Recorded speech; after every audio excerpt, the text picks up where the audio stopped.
What's up, YouTube? I'm Tujaya. As you read by the title, today we're going to be talking about skin. A few years ago, there was a trend on YouTube and probably on other platforms as well, where a lot of the girls with deeper skin tones talked about their experience growing up dark skin. But for me, all that trend did was make me realize that my struggles with my dark skin actually follow me into adulthood. So if you want to hear about my journey being brown, then keep on watching.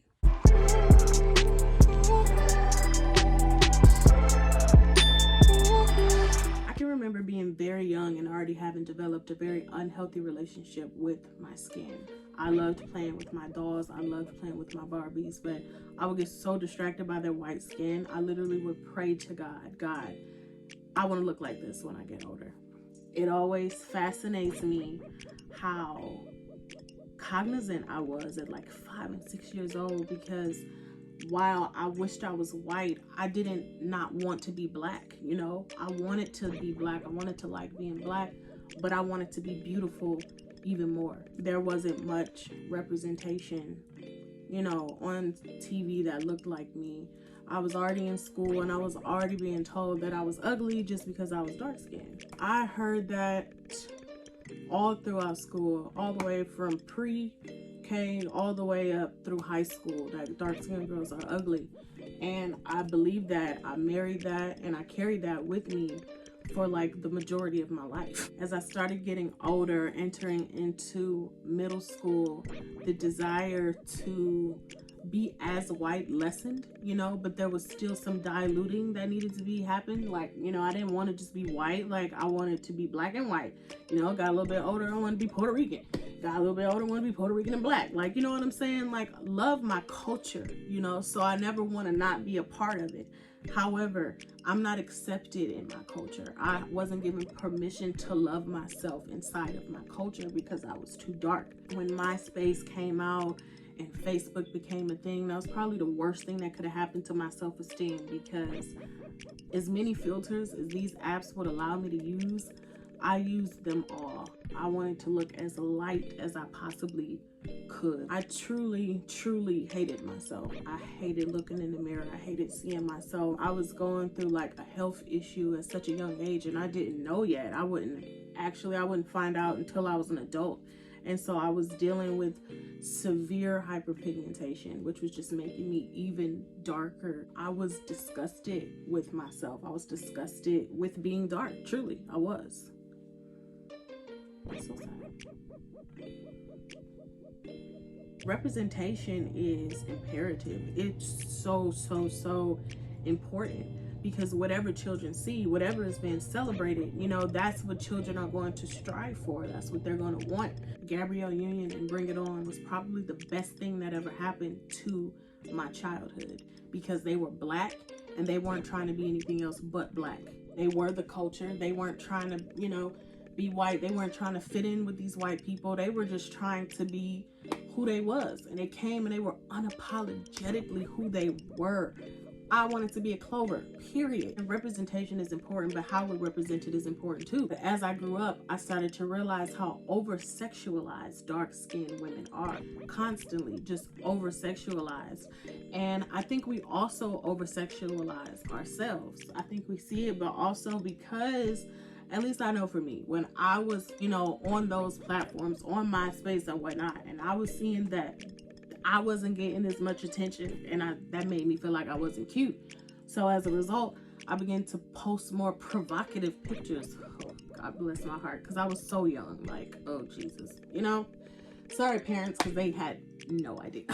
People think colorism is not a real thing. People think like, oh, we just made that up, that just came about. Like, what even is that word? It's a real thing today.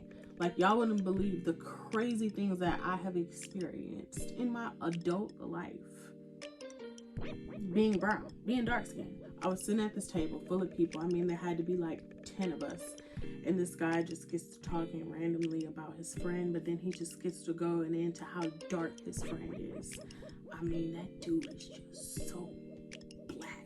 Like, he's just really dark. Like, that dude is dark. Like, so much disdain in his tone, you know, so much relief in his tone, relieved that he doesn't look like that. And he's just going on and on and on. This dude is just so black. And then he turns to me and he goes, Jaya, who's blacker, you or so-and-so? I was literally like, oh my God. If looks could kill, honestly, he probably would be dead. Honestly, this was my experience with these people. I mean, they will always just kind of try to make me kind of feel terrible about myself. I began to notice anytime I got around this particular group, I was always done up. You know, hair done, nails done, makeup done. Anywhere we went, it didn't matter where we went. I just feel as though in order for me to be accepted in society, I have to always look great. I didn't feel as though I get the luxury to wake up and just show up, you know, in the skin that I'm in, you know. I don't get to come as I are. I don't feel that way anymore, y'all. I literally just put makeup on for this video. I don't even know the last time I wore makeup in public. There was another time I was sitting at a table, always at a table, and the darkest guy at the table, I mean, this dude is very deep. His skin tone is very, very deep. And he just felt it necessary to share with the class that why he didn't date black girls. Apparently his sister is the reason why he doesn't date black girls. And he just talks about how bitter and unhappy she is, and how mean, and like how much of an attitude that she had, and how just speaking so much death into his own sister and into just black women in general. And then he goes to talk about his girlfriend who's white, and I mean, he's speaking so much life into her. I mean, just talking this white woman up like so much, like she's just the best thing in the world because she's white. What people don't realize is that black girls, we have so much hurt. We carry a lot of pain, and a lot of times it's internalized. So it comes out as attitude, you know, it comes out as bitter, you know what I'm saying? It comes out mean. And if his sister looked anything like him, you know, with as deep a skin tone as he had, there's no telling, you know what I'm saying? Mind you, this is a person that I have witnessed their friends pick on them about how dark they are. A lot of times I can see things in people that they can't see in themselves. I was terrified of having children once upon a time that looked like me. I didn't want my kids to feel like how I felt. I didn't want my kids to just be written off as ugly just because they're brown. But now I literally pray for a brown daughter because I know how to love her, because I had to learn how to love myself, you know? And now I just want to pour all of this love that I have for me into a little, you know, mini version of me. You can't teach children self-love if you don't love yourself. You can't teach children to be anything that you're not, you know?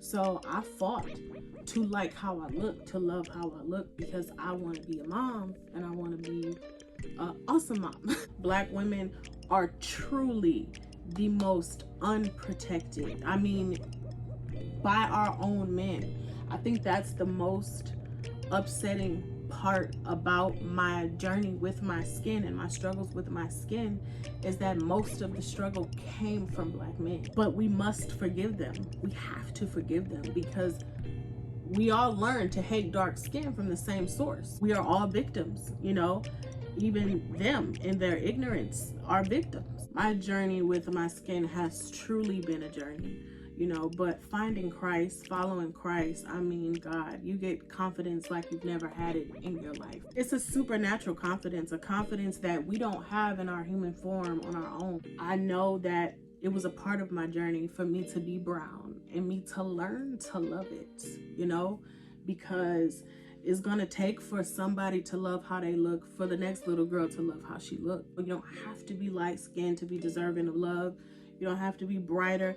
You don't have to not have hyperpigmentation. You don't have to be skinny. You don't have to be any of these things in order to deserve to be loved. Come on, Jesus. If you've made it this far, I just want to thank you so much for watching this video. Go ahead and give this video a thumbs up, subscribe, share it with someone, and I hope to see you in my next video.